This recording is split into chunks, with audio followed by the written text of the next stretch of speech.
This is a video presentation of questions and answers regarding the law, dental hygienists practice in long-term care facilities. As of 2010, Maryland law allows registered dental hygienists with 2 years' experience under the prescriptive care of a dentist to provide care to those residing in nursing homes and assisted living facilities under general supervision. This means that a private practice dentist can send their hygienist into a long-term care facility to treat their patients, whether they are new patients or patients of record. This service would provide preventative care and assessments to patients who find it difficult to access care.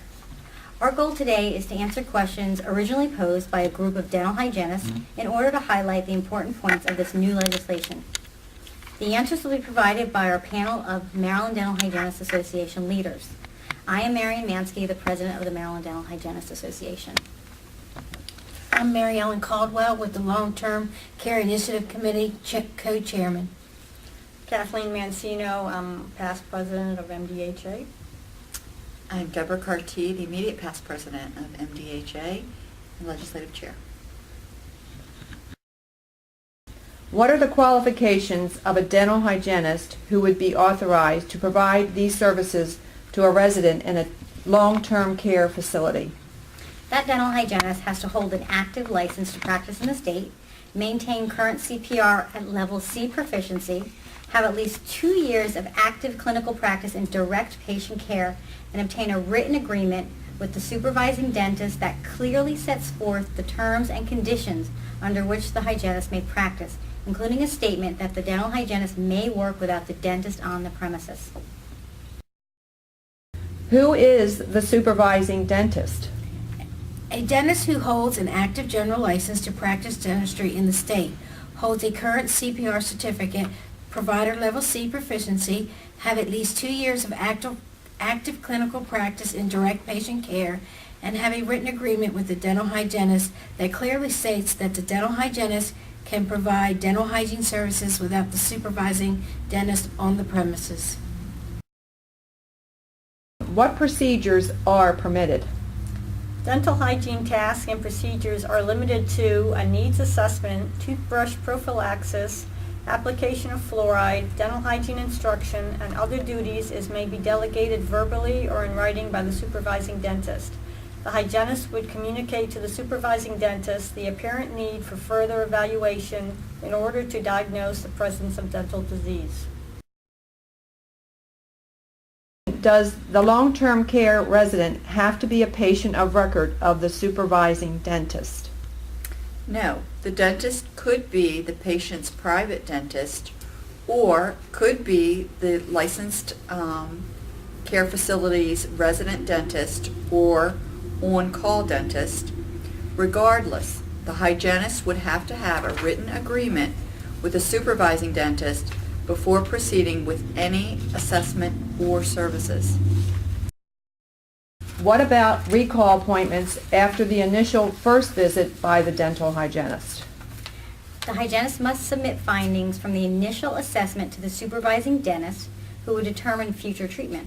The hygienist may perform subsequent services only if the supervising dentist examines the patient, authorizes it in the patient's record, a prescription of specific treatment. Subsequent treatment must be provided as soon as possible, but no later than 7 months from the date the patient was examined by the supervising dentist. What happens after 7 months and no further treatment has been provided? If the prescribed treatment expires, the supervising dentist is responsible for determining future protocol for the treatment of the patient. Are there any requirements for the facility in which a hygienist provides services?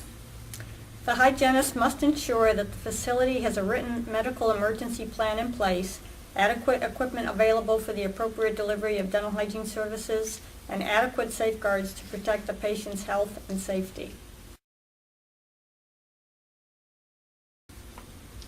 Does the hygienist who does this need special malpractice insurance? No, but it is recommended by the Maryland Dental Hygienists Association that all hygienists carry a personal coverage policy. These are not expensive and provide adequate insurance if ever needed. How would the hygienist get paid for her services? The hygienist would be paid by the supervising dentist unless she was acting as a volunteer. If a dentist sends his own hygienist into the facility to see the patient, it is the same patient as if the patient came to that dentist. The patient's family or insurance would pay the dentist. Sometimes the resident has a fund set aside for expenses that might pay for the visit. The hygienist is then paid by the dentist unless he or she is acting as a volunteer. What are the benefits of this law? There exists a significant number of adults in long-term care facilities with unmet dental needs. Utilizing this legislation would allow us to tap into an unserved population with minimal disruption for those who are not easily transported or in poor health. The hygienist can provide preventive services and needs assessment. This improves the oral health, which may be affecting the person's overall health. It identifies a need for further evaluation by the dentist and facilitates helping to connect the resident with a dental home for additional care if needed. Have the needs of the long-term care facility been assessed in any way? Yes, a survey was sent entitled Needs Assessment Survey for Dental Preventive Services in the Elderly Population on September 2011 by the Maryland Dental Hygienists Association. The results of this survey indicated that there was a definite need and interest from 55 out of 234 facilities.